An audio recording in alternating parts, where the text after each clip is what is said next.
big spotlight now. It's less than a year since Mr. Suresh Prabhu, a chartered accountant by profession, took over the reins of the Indian Railways. Handpicked by Prime Minister Narendra Modi himself for the crucial portfolio, Prabhu was given the task to revitalize the moribund Indian Railways that has been traditionally marked by clogged rail lines and very poor customer service. Since November last year, when he took charge, Prabhu has exceeded his investment target of 28,000 crore rupees for the first 2 quarters of the financial year. I spoke with him earlier on the roadmap for the railways. Here's that exclusive chat. In the spotlight today is the man who's been silently triggering a transformation in the Indian Railways. I'm joined by Mr. Suresh Prabhu on a day when LIC gave its first tranche of money to the Indian Railways of 2,000 crore rupees. Thank you so very much, Mr. Prabhu, for joining us here on The Big Picture. Let me first start by asking you, 2,000 crore rupees you've now got from LIC. How and when will this money be invested? I think really, first of all, the problem in railway has been that lack of investment, which has led to congestion, which has led to delays in trains running, that led to limitation of handling the amount of freight that we can handle, which is the 2/3 of the revenue for the railways. It has also affected customer service. Right. It has created safety issues. So first of all of these need money. The money, if you want to raise only from increasing freight, which is not desirable, or increasing getting more money from the finance ministry, which in turn is also boring. So we said, we'll not go by that. So when I was preparing the budget, I said, let me identify the need for investment. On that basis, we created this 8,50,000 crores. We are not borrowing 8,50,000 crores. Yes. We are borrowing not even half of that, but we have complete planning about how we'll raise the resources. And therefore, money from LIC is the best option for the railways. Right. 30 years repayment, linked to GSEC.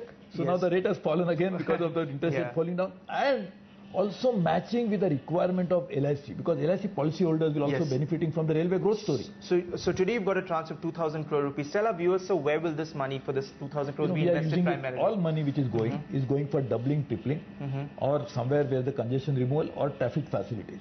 These are all very high payback money. In fact, if you go by equity payback, see, basically you can work out IRR based on the project IRR, or you can go on equity IRR. Yes. If you go by equity IRR, the IRR will be even 20% plus. This is how the SBI cap has worked out for us. Because I said I knew this, but I said let me ask the professional to work out on it. So therefore, equity IRR will even be higher, and that is what always happens. When you take institutional finance, the equity IRR improves considerably. Because the project IRR remains the same, but if you finance the entire project from our own internal sources, IRR is low. Right. So this is the best way to improve IRR, also to get equity IRR. So one pillar of your tenure so far as the railway minister, which is still less than 1 year, that's something that we need to emphasize over and over again, is of underinvestment, as you said. But already in the first 2 quarters, you've exceeded the target that you had set. It was 28,000 crore. End of September, it's 33,000 crore. So then we are well on track to exceed the 1 lakh crore that you've set for yourself for this financial year? Let me tell you, we sometimes miss a point. 1 lakh crore is something which I mentioned in my budget, for which, of course, these 27,000 crores you're comparing is the right thing. But additionally, ultimately, as the economy as a whole, will benefit when you make investment into the railway sector. So dedicated freight corridor has already, I got in last 6 months, 17,000 crores worth of tenders have been issued, which are not issued aggregately for last 6 years. Remaining fiscal will be able to spend or issue the tenders for most of it. We are already finalizing the contract worth 60,000-70,000 crores of manufacturing in India from the top companies of the world. This is like a Make in India plan. Make in India plan. So this will again bring in new investment. When do we start seeing this, sir, in terms of already? I cannot announce it just now because it's already done because of certain because elections are there, etc. So once that is done, my colleague will announce it. This is up to 70,000 crore almost. Contract value over a period of time. The life cycle contract value. Fourthly, we did SPVs with state governments, with our customers like coal, our steel. That itself will bring in another several tens of thousands of crores. Third and fourth rather, is something which we are doing with the state government. In the next 5 years, 17 states would invest a huge amount of money along with us. So Maharashtra has already set aside 10,000 crores for this. 10,000 crore their money, 10,000 crore we put in, we leverage it, we can see an investment. So 5-year target of 8.5 lakh crore that you have, you're well on track then to... More than that, because 8,50,000 crore never included the possibilities of investing like this. Then 400 station development, which is already opened up and which should happen, but we are trying to get a lot of support from others. I already talked to Singapore companies. Today, Australian minister was here. I requested him. China, Japan, Korea, all these countries are being mobilized. I had a meeting with the foreign secretary, foreign minister to request her to mobilize all of missions. All of that put together should get huge investment into the railway station. That again will spur the economy. So when we talk about investment into the railway as a sector, it is not just budget, which is the one source investment that is coming in. That source anyway is being done, but additionally, a large amount of money is coming into the railway system, which is not reflected into the budget.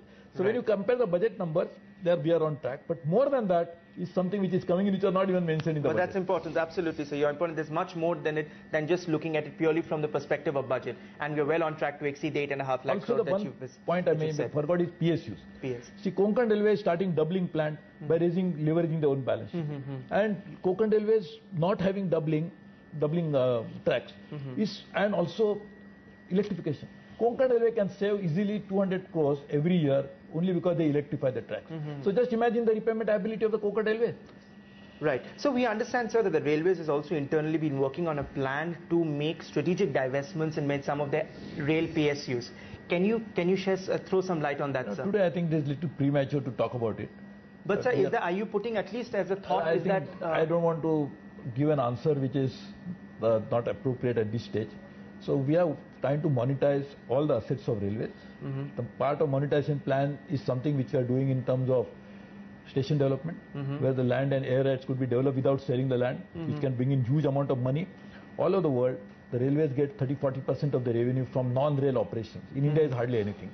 So this is one way of increasing the stream of revenue for the railways from the sources other than core railway operation.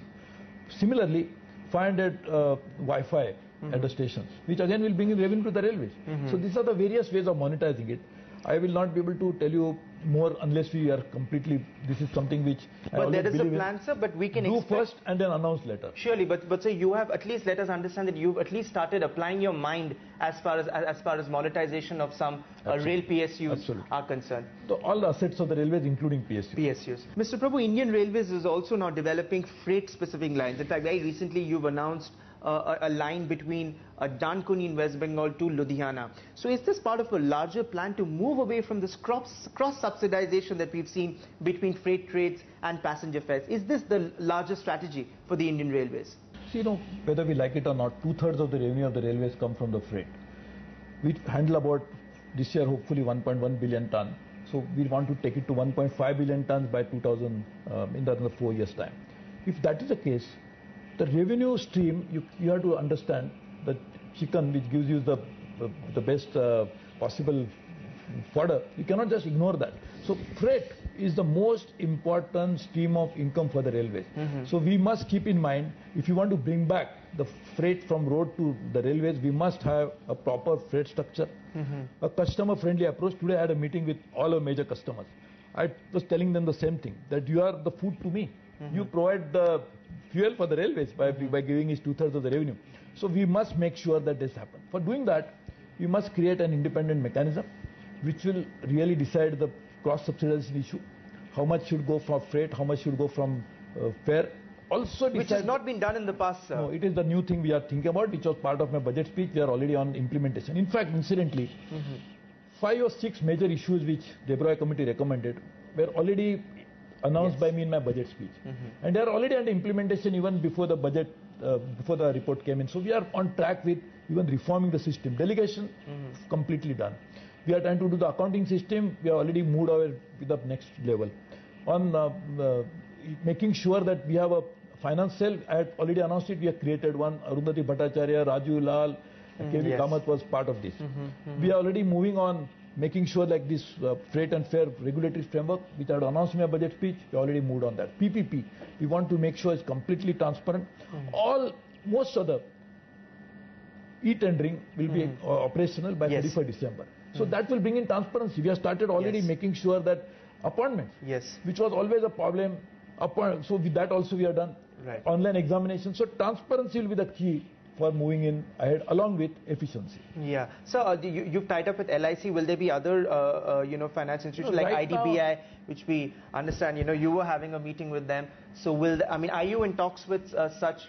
Very interestingly, what has happened is, nobody had looked at railways as a potential vehicle for doing that.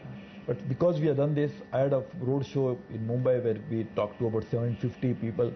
Many people want to come. Right now, of course, we don't need it. Right. Because even LIC... But there are a lot of showing interest. Potential suitors who want to come and join hands, including IDBI and right. bankers like that. Right. Just a couple of last things, sir. You've also come up with a plan of 2 locomotive factories with a capital expenditure of 3,500 crore, and FDI will be, can come in because 100% FDI is now allowed in CMO. How much FDI are you hoping, sir, that's going to come in? What's the kind of interest levels you're seeing? Basically, what we need is investment. The color of the money is not important. What is important is getting investment to the railways. So that is far more important. We'll try to identify the core areas wherein we should invest. We'll find out a non-core area where others can invest. But the railways should become profitable. Railways should run on their own steam. And that's what will make railway a growth engine for the country, which our Prime Minister always believes it could be and it should be. One final question. 3 areas of reforms that you still want to sort of spearhead, which you have not accomplished so far, which is going to take time. But 3 areas, tell us, new sir, that is in your radar. See, actually speaking, the railways should become, really speaking, in my opinion, the main driver of growth in India. It will pick up demand for steel, cement and whatever. It will create huge employment. And to make that happen, first we must bring the railway back on track, because this has been a long time. So if the patient was in ICU, you cannot expect him to come and join the marathon the next day. So I think the first 2-3 years will be the period of consolidation to bring it back. Once we have the dedicated freight corridor, when we have the doubling, tripling projects completed, when we have traffic facilities in place, when we have all these institutional mechanism in place, I think that's a time when we can really take it to the next level. So my personal opinion is that railways will be investing $142 billion in the next 5 years. In the next 5 years, they should invest double that amount. Okay. If China had been investing year after year more than what we are investing in 5 years every year, how can we expect the Chinese railways and Indian railways to be compared only by looking at the end product, forgetting the process that they followed? Right. So you must follow the same process if you want to get the same outcome. That's important. And do we need bullet trains?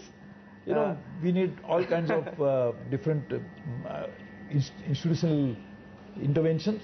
I think we'll talk about it at appropriate time, because I always believe that we should talk afterwards once we have actually completed it. So first complete, then talk. Thank you so very much, Dr. Prabhu, for being in the spotlight today.